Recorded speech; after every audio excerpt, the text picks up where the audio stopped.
Now, today we're going to be discussing about homosexuals having children. It's a very interesting topic. It's always something that has to do with gay men, because lesbians do not care about our opinion. Lesbians can simply impregnate themselves. So they can go to a sperm bank, or they can find someone that volunteers to be the daddy, and then they get pregnant and they sue that person for child support. Many such cases. Homosexuals men do not have this opportunity, and so they come up in the public discourse a lot more often.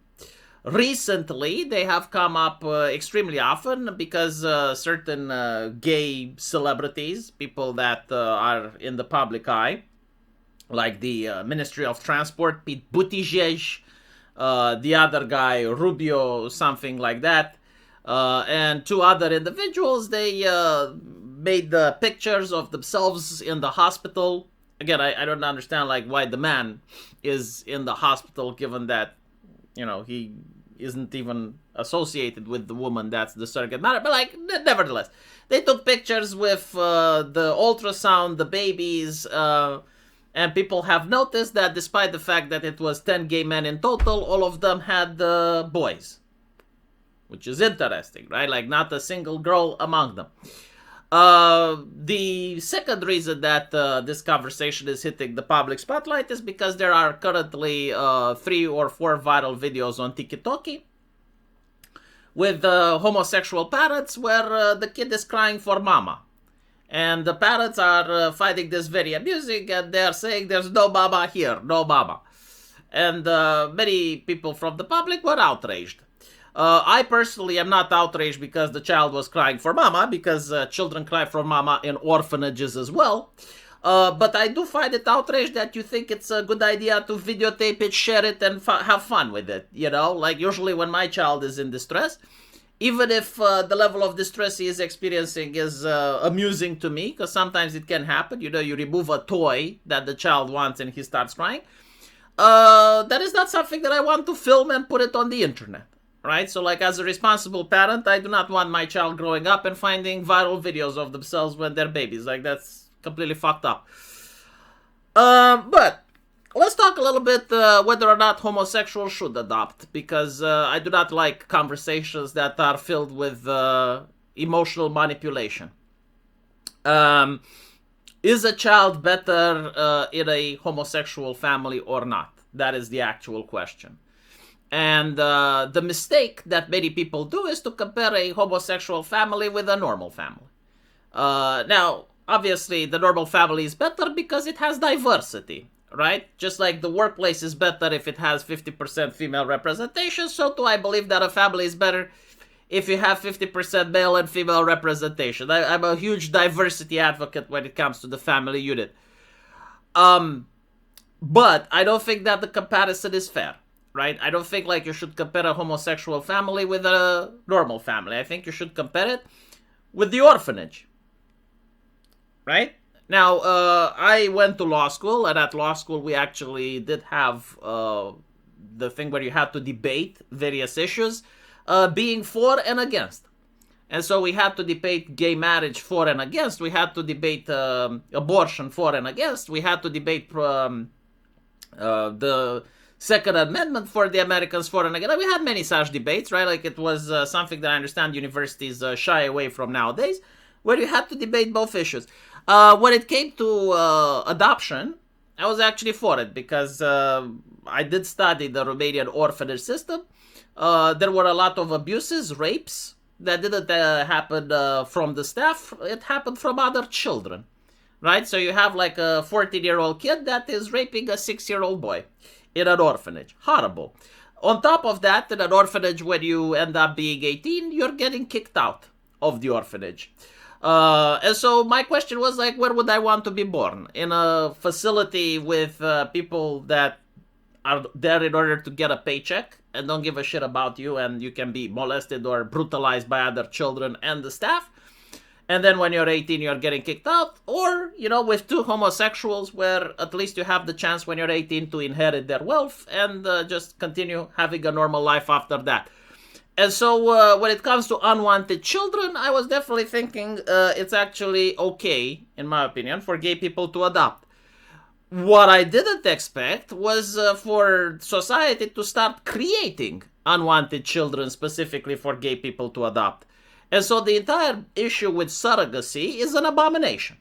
Not for gay people, the process in general.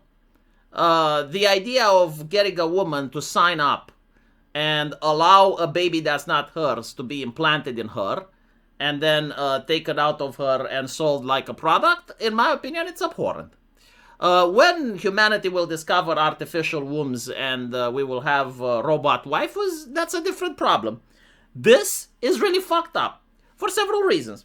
First of all, most women that sign up don't understand why they're signing up. The reason for this is like when they get pregnant, they get the hormones, and their entire personality and body is completely changing.